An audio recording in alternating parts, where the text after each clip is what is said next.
Hey everyone, hope you've had an amazing week and are all excited for the next 7 days. I've had a really busy week and most of it was spent sitting at this desk at the lake in Belgium where I'm staying. I was working on the third Gin Hunter book in the series, which is finished. Here's the second one, and the third one, actually, I'm just doing the appendices and the glossary, which is just, it's not painful, it's just arduous. And while I was doing it, sort of in the middle of the week, I picked up, I have this first edition of my father's, one of his Nasrudin books, and I picked it up, as I often do, and started reading the Nasrudin stories. And before I knew it, I had written a whole load of Nasrudin stories. And I allowed myself to stay in the Nasrudin back to front, inside out mindset. And from the middle of the week until now, I wrote 200 Nasrudin stories. I just couldn't stop. I know there was a Mullah Nasrudin kind of message in that I couldn't stop. And I found I had terrible headaches, from kind of rearranging my brain. But it was a fantastic and delightful kind of experience. I want to read maybe one or two of the ones that I've come up with. And maybe if anyone else has Nasrudin stories, well, it would be great to share them sometime. Here's one.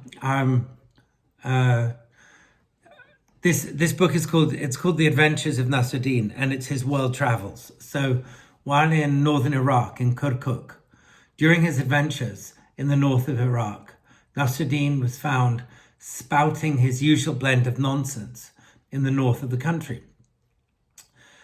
As they didn't have many wise fool travelers passing through, the local people developed an interest in him. It wasn't long before he was invited on a local television channel to talk about his life and adventures. During the appearance, Nasrudin was asked how much time he planned to spend in Iraq. He looked flummoxed at the question. But everyone knows that time doesn't exist, he said. The interviewer flinched. Of course it does. No, it doesn't. Well, if time doesn't exist, why are you wearing a wristwatch which appears to be set at the correct time? The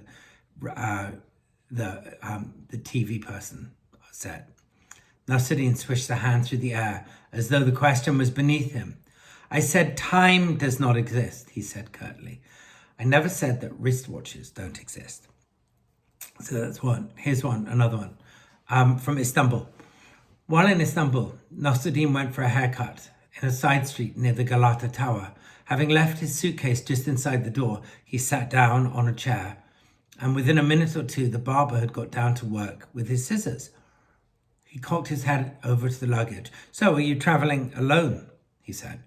Oh no, Nasrudin responded. I've got Anwar with me. Who's Anwar? Your son?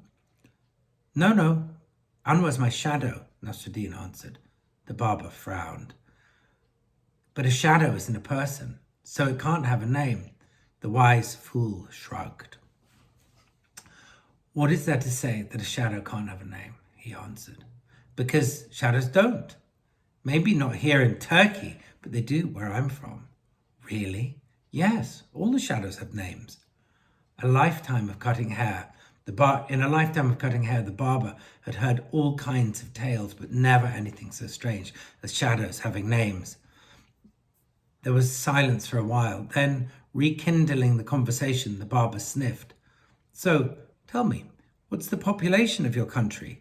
Nasrudin narrowed his eyes. With or without shadows, he asked. I hope you'll all like it when it comes out, The Adventures of Nasrudin. I'm really, it was kind of a sidetracking thing. I have to get back onto the work I'm supposed to be doing. But anyway, here's a final view of what I look out to over the lake.